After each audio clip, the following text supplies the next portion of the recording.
Hello, sports fan. This is Steven here for Sports Choice Plus. I'm bringing you a very special breakdown. I'm going to be covering John Lynch and Kyle Shanahan running out of time. Before I get right into that, I want to make sure you're subscribed to the YouTube channel so you can get all the updates and all the breakdowns. Without further ado, let's get right into it. Looking at Kyle Shanahan and looking at John Lynch's situation, they don't have a true number one wide receiver on the team. When you're looking at Brandon Ayuk, he's coming off of an MCL surgery. Ricky Parcells coming from being shot. He played a little bit last season. Jawan Jennings wants to be paid like a number one receiver. Demarcus Robinson had a DUI. There's a number of things that's stuttering around this offense. When you look at the history of them being hurt and the history of them having issues as far as injuries, it's rampant on both sides. Defense, offense, special teams. So a lot is banking on not only them paying Brock Purdy, but him produce. With him having $265 million, that's a lot of money that they gutted out of the team. And you got to think, they made a lot of cuts. They made a lot of trades. They made a lot of releases for this to actually work. And you got to think, what they have now, they're still trying to pay people, and the core is barely intact.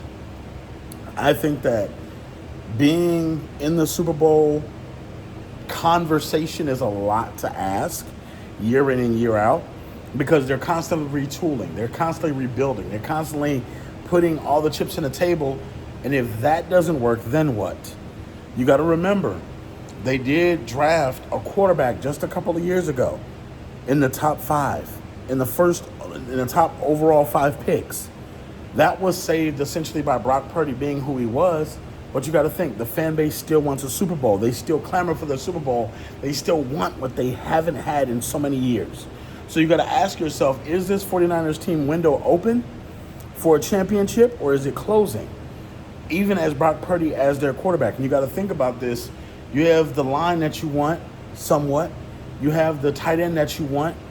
You got rid of Deebo Samuel, and he wanted to go. So you got to ask yourself, now you're in a predicament where you're going to have somebody produce. So you won't have Deebo Samuel next season. You won't have a lot of the guys that you had, your Dre Greenlaws. You won't have a lot of those guys that you had last season. So can you muster up the strength to not only be competitive in a very competitive NFC West, but can you challenge for a Super Bowl? You know the Rams got better. You know the Cardinals got better. And you know essentially the Seahawks got a better quarterback, essentially. So you're just asking yourself, where do the 49ers fit in? I don't know if they're going to have success this season. I don't know if Brock Purdy in that contract is going to be able to live up to the expectation, and I don't know if they're going to be successful to make the playoffs. Again, not saying that they can't, not saying that they won't. It's just highly unlikely that they're going to get back to the pedestal that they once had. I know that they said Christian McCaffrey is back, but is he going to carry the load and be healthy? Is he going to be able to carry this roster through this season with that schedule? I just don't know. So, are you 49ers hopefuls? Get in the comment section below. All you NFL fans, get in the comment section. Definitely check out Sports Choice Plus. Tell me what the 49ers season is going to look like next season. Tell me the record of what you project, and we'll see you on the very next episode.